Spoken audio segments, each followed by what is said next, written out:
Hello everyone, welcome to learn easy. कैसे हैं आप सब? आई होप आप सब बेहतर होंगे। In this video we will discuss about state CDP previous year questions in detail and it will be helpful for your state exam. So first question है, according to Vygotsky, a range of task too difficult for the child to do alone but possible with the help of adults and more skilled peers is called. इसमें पूछा गया है, Vygotsky के अनुसार कार्य करने की वह सीमा जो बालक अकेले के लिए बहुत कठिन हो परंतु प्रौढ़ और अधिक कुशल साथी की सहायता से करना संभव हो, वो क्या कहलाती है। ठीक है, तो इसमें क्या है कि जो वाइगॉस्की थे उन्होंने क्या दिया था, मतलब उसने अक्षेत्र बताए थे। ठीक है, जैसे कि पहला अक्षेत्र हो गया, इसमें क्या है कि ये जो अक्षेत्र है इसमें जो बच्चा है वो खुद से, मतलब बिना किसी की हेल्प लिए वो खुद से काम कर सकता है। ठीक है, मतलब कोई भी चीज़ हो वो खुद से कर सकता है। अच्छा, फिर है सेकंड नंबर पे। सेकंड नंबर पे क्या है कि ये जो सेकंड नंबर वाले जो स्तर है इसका, इस स्तर में क्या है कि वो दूसरे की हेल्प लेके, मतलब चाहे वो उससे उम्र में छोटा हो या फिर बड़ा हो, ठीक है, प्रौढ़ हो या फिर मोर नॉलेजेबल हो, तो उसकी हेल्प लेके वो कोई भी कार्य है, कोई भी जानकारी प्राप्त करनी है, वो उसकी हेल्प लेके कर सकता है। ठीक है, और फिर है थर्ड नंबर। थर्ड नंबर का जो ये क्षेत्र है, ये स्तर है, ये उसके लिए क्या है, कठिन है, ये हार्ड है उसके लिए। ठीक है, लेकिन जो ये वाला है ये हेल्प के साथ वो कर सकता है, और ये वाला है ये वो खुद करता है, मतलब कि ऑन वो खुद से कर लेता है। ठीक है, तो ये जो है इसने मतलब एक स्तर अक्षेत्र बताए थे जोन ऑफ प्रॉक्सिमल डेवलपमेंट का। ठीक है, ये जो पूरा का पूरा इसने लेव वाइगॉस्की ने दिया था।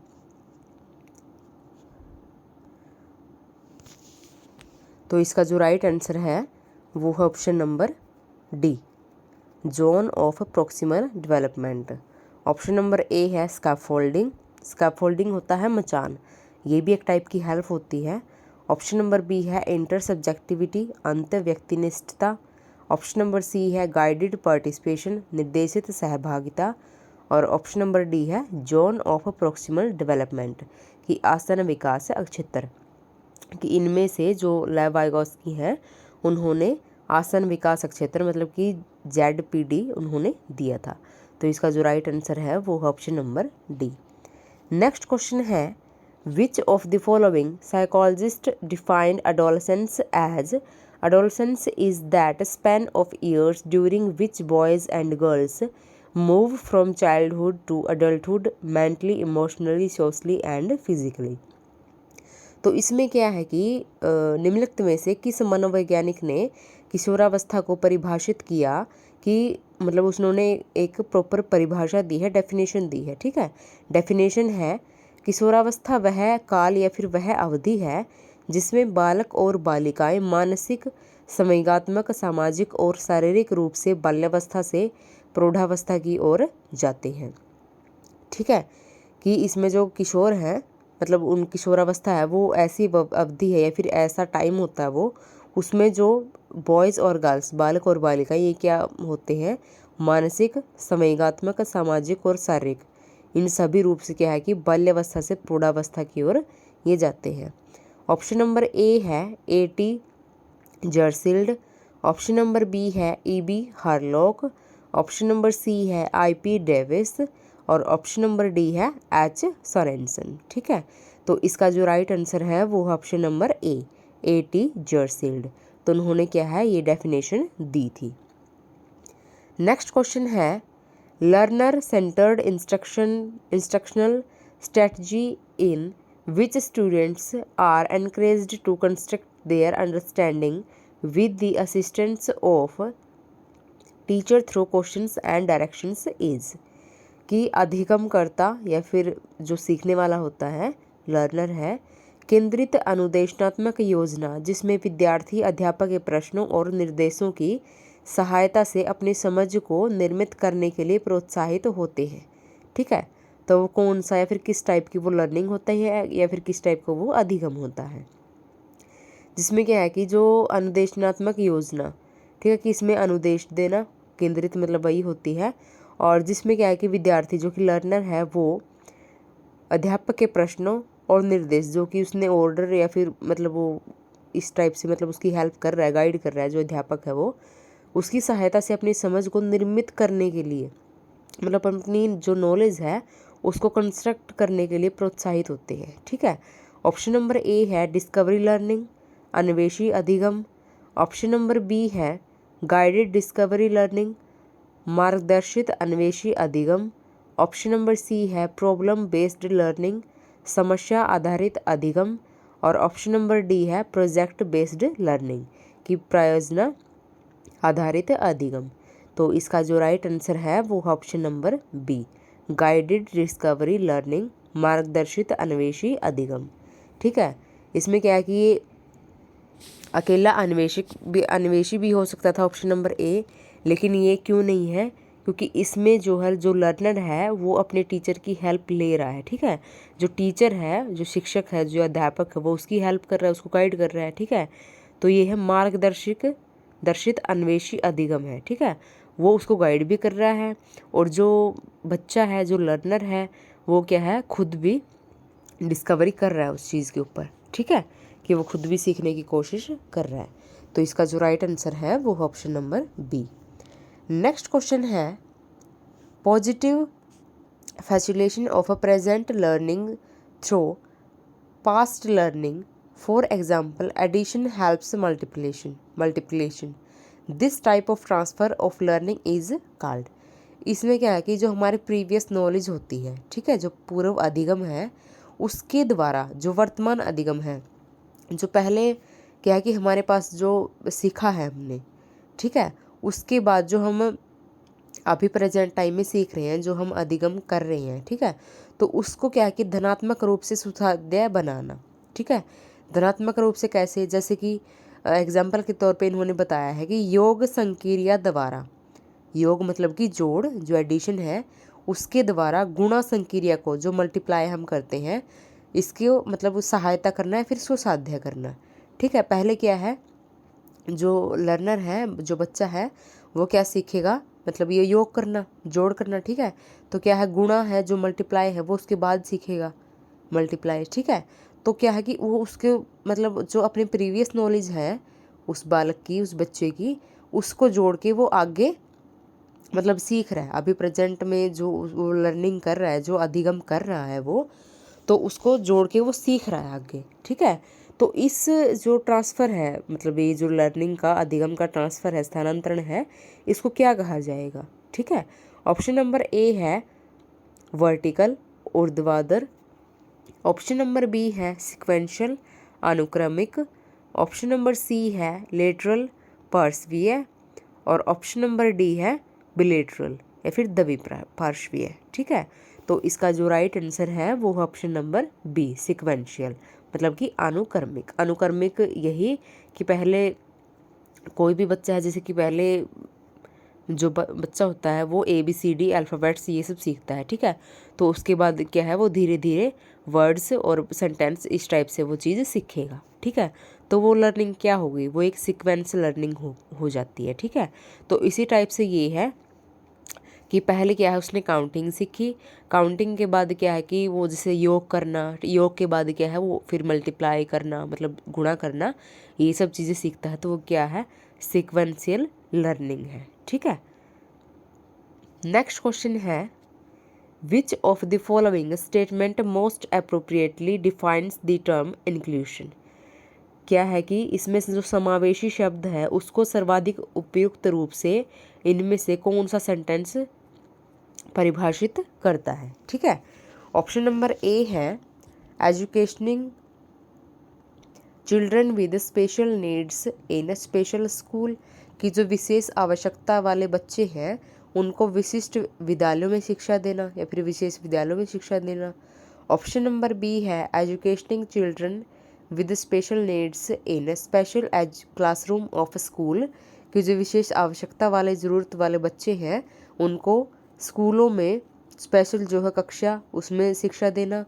ऑप्शन नंबर सी है educating children with special needs most of the time in regular class, कि जो विशेष आवश्यकता वाले जो बच्चे हैं उनको सामान्य कक्षा में अधिकतम समय शिक्षा देना। ठीक है। और ऑप्शन नंबर डी है educating children with special needs full time in the regular classroom, कि विशेष आवश्यकता वाले बच्चों को या फिर बालकों को सामान्य कक्षा में पूरे समय शिक्षा देना। ठीक है। तो इसका जो राइट आंसर है वो ऑप्शन नंबर डी।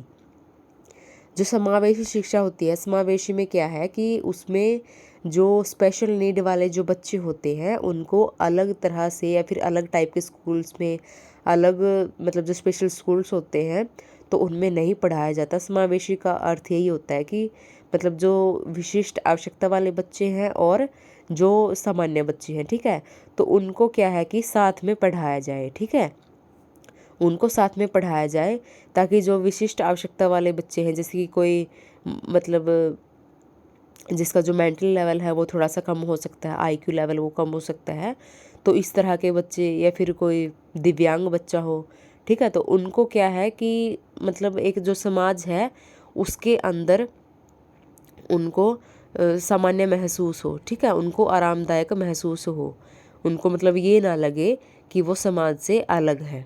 ठीक है, तो इसलिए क्या है जो समावेशी स्कूल है वो कई जगह खोले गए हैं। और इसमें क्या है कि जो विशेष आवश्यकता वाले जो बच्चे होते हैं उनको सामान्य जो कक्षा होती है सामान्य स्कूलों में, उनमें इसी तरह से पूरे टाइम शिक्षा दी जाती है जैसे कि और सामान्य बच्चों को दी जाती है। ठीक है। नेक्स्ट क्वेश्चन है which of the following programme is not suitable for gifted children, कि जो प्रतिभाशाली बालक होते हैं, बच्चे होते हैं, उनमें से उनके लिए निम्न में से कौन सा तरीका या फिर कौन सा कार्यक्रम सही नहीं है। ठीक है, ऑप्शन नंबर ए है स्पेशल क्लासेस, विशिष्ट कक्षा। ऑप्शन नंबर बी है रेमेडियल टीचिंग, उपचारात्मक शिक्षण। ऑप्शन नंबर सी है एक्रेलेशन, त्वरण या फिर गतिवर्धन, कि अपनी जो उनकी स्पीड है उनको उनकी वृद्धि के लिए या फिर उसको बढ़ाने के लिए।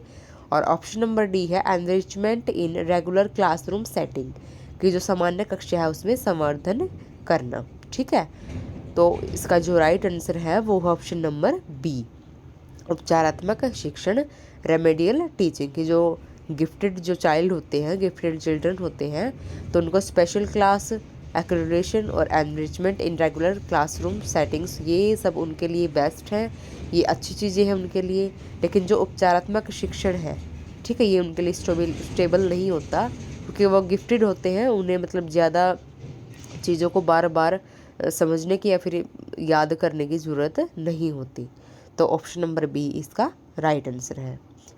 नेक्स्ट क्वेश्चन है अकॉर्डिंग टू पियाजे adolescents ability to evaluate the logic of verbal statement without referring to real world circumstances is, कि पियाजे के अनुसार किशोरों की वास्तविक सांसारिक परिस्थितियों को देखे बिना शाब्दिक कथनों के तर्कों को मूल्यांकन करने की योग्यता क्या है। ठीक है, इसमें क्या है कि जो किशोर हैं उनकी वास्तविक सांसारिक जो परिस्थितियां हैं, ठीक है, कि जो किशोर है मतलब उसका तनाव और तूफान की अवस्था होती है। ठीक है, तो उसमें क्या है कि उसको देखे बिना शाब्दिक कथनों के तर्कों को मूल्यांकन करने की योग्यता क्या है। ऑप्शन नंबर ए है प्रोपोर्शनल थॉट, साध्यात्मक विचार। ऑप्शन नंबर बी है ट्रांजिटिव इन्फ्रेंस, ट्रांजिटिव निष्कर्ष या फिर संक्रमणीय अनुमान। ऑप्शन नंबर सी है कॉग्निटिव मैपिंग या फिर संज्ञानात्मक मानचित्रण। और ऑप्शन नंबर डी है डिसेंट्रेशन या फिर विकेंद्रीयन।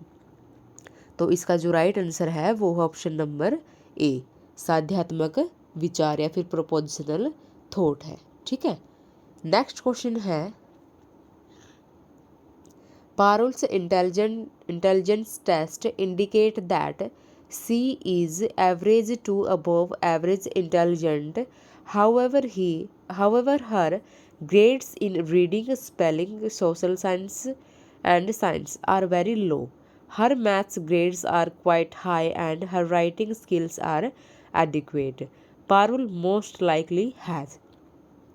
इसमें पूछा गया है पारुल के बुद्धि परीक्षण उसे औसत और औसत से अधिक बुद्धि को दर्शाते हैं। ठीक है, मतलब जो उसका आईक्यू टेस्ट किया गया तो उसको जो सामान्य या फिर उससे अधिक बुद्धि मतलब उसमें उसकी दर्शाई जाती है, फिर उसमें उसका मतलब वो निकल के सामने आती है। ठीक है, जबकि उसके पठन मतलब जो उसकी रीडिंग है वो वर्तनी मतलब उसके बोलने से रिलेटेड, सामाजिक विज्ञान और विज्ञान के ग्रेड जो है उसके अधिकतम मतलब अत्यधिक न्यून या फिर अत्यधिक कम है, बहुत कम है। ठीक है, तो उसके गणित के ग्रेड काफ़ी उच्च और लेखन कौशल पर्याप्त है, लेकिन जो उसका मैथ्स है वो काफ़ी अच्छा है। ठीक है, तो पारुल को मुख्यतः मतलब कौन सा इसमें से विकार है? ठीक है, ऑप्शन नंबर ए है डिस्कैल्कुलिया। डिस्कैल्कुलिया होता है कि काउंटिंग से रिलेटेड मतलब जो गणना होती है कैलकुलेशन उससे रिलेटेड अगर विकार होता है किसी बच्चे में उसको डिस्कैल्कुलिया बोला जाता है। ऑप्शन नंबर बी है डिस्ग्राफिया। डिस्ग्राफिया होता है कि लिखने से रिलेटेड। ठीक है, अगर कोई बच्चा कि जैसे मतलब कई बच्चों को ये होती है बी हो गया, बी को वो डी लिख देते हैं। ठीक है, जैसे कि 6 है, 6 को वो 9 लिख देते हैं। ठीक है, तो इस तरह की जो दिक्कत होती है या फिर विकार होता है बच्चे में वो होता है डिस्ग्राफिया मतलब लिखने से रिलेटेड विकार होता है जो। फिर है option number C dyslexia. Dyslexia होता है कि पठन जो रीडिंग होती है हमारी पढ़ने से रिलेटेड भी मतलब बच्चे को प्रॉब्लम आती है और बोलने से रिलेटेड भी मतलब जो उच्चारण होता है उसमें भी प्रॉब्लम आती है। ठीक है, इसमें दो टाइप के विकार होते हैं डिसलेक्सिया में, और डिस्फेसिस इसका ये होता ही नहीं है। ठीक है, तो इसका जो राइट आंसर है वो ऑप्शन नंबर सी डिसलेक्सिया। ठीक है, तो जो पारुल है वो ठीक है, तो पारुल में क्या है कि विकार है कौन सा, एक तो पठन संबंधी है और दूसरा है उच्चारण संबंधी। ठीक है, तो ये जो दोनों विकार हैं ये किसके अंदर आएंगे, डिसलेक्सिया के अंदर आएंगे। ठीक है, लेकिन उसके अंदर डिसकैल्कुलिया नहीं है और ना ही उसके अंदर डिस्ग्राफिया है। लिखने से रिलेटेड इसको कोई प्रॉब्लम नहीं है, ना ही इसको कैलकुलेशन से रिलेटेड कोई प्रॉब्लम है। ठीक है, तो इसका जो राइट आंसर है वो option number C dyslexia. Next question है according to Gardner, the ability to detect and respond appropriately to the moods, temperaments, motivations and intentions of others is known as। तो इसमें क्या है कि गार्डनर के अनुसार, जो हार्वर्ड गार्डनर थे उनके अनुसार दूसरों के मूड मतलब कि मनोदशा की मूड कैसा है, स्वभाव उनका नेचर, अभिप्रेरणा और इरादों को पहचानने और उपयुक्त अनुक्रिया करने की योग्यता क्या कहलाती है। ठीक है, ऑप्शन नंबर ए है लिंग्विस्टिक इंटेलिजेंस। लिंग्विस्टिक इंटेलिजेंस मतलब कि भाषिक बुद्धि। भाषिक बुद्धि होती है जो भाषा से रिलेटेड जो काम करते हैं। ठीक है, भाषा से रिलेटेड कैसे कि जैसे जो पोइट होते हैं, राइटर होते हैं। ठीक है, तो ये सब क्या है, इसमें इन सब में क्या होती है, लिंग्विस्टिक इंटेलिजेंस होती है। ठीक है, ऑप्शन नंबर बी है बॉडली काइनेस्थेटिक इंटेलिजेंस। दैहिक गतिबोधक बुद्धि या फिर बॉडली काइनेस्थेटिक बुद्धि। इसमें क्या है कि मतलब बॉडी के ऊपर उसका अच्छे से कंट्रोल होना। ठीक है, तो बॉडी के ऊपर अच्छे से कंट्रोल होना, जैसे कि जो पायलट है वो आ जाएगा इसमें, जो ये खिलाड़ी होते हैं स्पोर्ट्स पर्सन हो गए सभी। ठीक है, तो ये सब क्या है कि इसमें बॉडली काइनेस्थेटिक उसमें होती है। और डॉक्टर में जो ये जो सर्जन होते हैं, डॉक्टर नहीं आएगा प्रॉपरली लेकिन जो सर्जन होते हैं वो भी बॉडली काइनेस्थेटिक में आ जाएंगे। ठीक है, कि मतलब बॉडी के ऊपर उनका क्या है कि मतलब पूरा अच्छी तरह से कंट्रोल होना। ठीक है, वो होते हैं बॉडली काइनेस्थेटिक। फिर है option number C interpersonal intelligence. Inter होता है अंतर व्यक्तिक का क्या मीनिंग है कि एक कि जिस तरह से ये एक व्यक्ति है। ठीक है, ये एक व्यक्ति है, इसका और जो दूसरा व्यक्ति है इसके बीच में मतलब उसको समझने वाले मतलब कि वो कितनी अच्छी तरह से एक दूसरे को समझ सकते हैं, या फिर जो एक आदमी है वो दूसरे को कितनी अच्छी तरह से मतलब उसका जो मूड है या फिर उसका जो जो बेसिक नेचर होता है वो, या फिर उसका मतलब क्या उसके थॉट चल रहे हैं, क्या उसकी प्लानिंग है, मतलब कुछ भी। तो क्या है कि एक दूसरे से रिलेटेड क्या है कि अपने मतलब उसकी जो बुद्धि है, उसके विचार है, उन सब चीज़ों को पहचानने की जो क्षमता होती है उसको क्या बोलते हैं? अंतर व्यक्तिक बुद्धि। ठीक है, अंतर होता है एक से दूसरे में। ठीक है, और ऑप्शन नंबर डी है इंट्रापर्सनल। इंटर होता है एक दूसरे में, ठीक है, मतलब एक इंसान से दूसरे इंसान में, एक व्यक्ति से दूसरे व्यक्ति में, और इंट्रा होता है खुद के अंदर। ठीक है, जो इंट्रा होता है वो सिर्फ खुद के अंदर होता है। ठीक है, भी जो खुद है व्यक्ति वो खुद को कितना जान पाता है। ठीक है, जैसे कि जो बड़े जो महात्मा साधु संत हुए हैं, ठीक है, तो वो क्या उनके अंदर कैसी बुद्धि थी? इंट्रा पर्सनल इंटेलिजेंस थी। ठीक है, क्या थी? इंट्रा पर्सनल इंटेलिजेंस थी। ठीक है, वो तो इसमें आ जाएंगे। लेकिन अगर कोई व्यक्ति दूसरे व्यक्ति के विचार या फिर उसकी मन की बात इन द सेंस कि वो थोड़ा बहुत अंदाज़ा लगा सकता है या फिर दूसरे के व्यवहार को अच्छे से पहचान सकता है। ठीक है, उससे बात करके कैसे भी। ठीक है, तो उसको बोलते हैं इंटरपर्सनल। और जो खुद के अंदर ही खुद को ही पहचानना, ठीक है, वो होती है इंट्रापर्सनल। ठीक है, तो इसका जो राइट आंसर है वो है ऑप्शन नंबर सी, इंटरपर्सनल। तो इसमें क्या है कि इंटरपर्सनल मतलब एक व्यक्ति से दूसरे व्यक्ति के लिए होती है। ठीक है, दो या दो से अधिक में हो सकती है ये एक दूसरे के लिए। और इंट्रा होती है खुद में ही। ठीक है, नेक्स्ट क्वेश्चन है the democratic organisation of school influence learning. This factor of learning is related to, कि विद्यालय का प्रजातांत्रिक संगठन अधिगम को प्रभावित करता है। ठीक है, अधिगम का यह कारक संबंधित है, जो ये कारक अधिगम का वो किससे संबंधित है? ऑप्शन नंबर ए है methodological aspect, option number B है social aspect, option number C है साइको सोशल एस्पेक्ट, और ऑप्शन नंबर डी है साइकोलॉजिकल एस्पेक्ट। विधि विज्ञान पक्ष से, सामाजिक पक्ष से, कार्यकी पक्ष से और मनोवैज्ञानिक पक्ष से। तो इसका जो राइट आंसर है वो ऑप्शन नंबर बी, सामाजिक पक्ष से। ठीक है, प्रजातांत्रिक मतलब कि जो वहाँ की जो ऑर्गेनाइजेशन है डेमोक्रेटिक, जो लोकतांत्रिक टाइप की उसमें दिखा रखी है, तो उसमें क्या है कि ये समाज से रिलेटेड होता है। ठीक है, तो इसलिए इसका जो राइट आंसर है वो option number B. So guys, इसी तरह से हम CDP से रिलेटेड एस्टेट एग्ज़ाम के सभी PYQs डिटेल में डिस्कस करेंगे। और एस्टेट PYQs की सभी PDF मैं टेलीग्राम चैनल पर डेली शेयर करूंगी। टेलीग्राम चैनल का लिंक मैं इस वीडियो के नीचे शेयर कर दूंगी, वहां से आप लर्न इजी के टेलीग्राम चैनल को ज्वाइन कर सकते हैं। वीडियो पसंद आए तो लाइक, सब्सक्राइब और शेयर करना ना भूलें। Thanks for watching.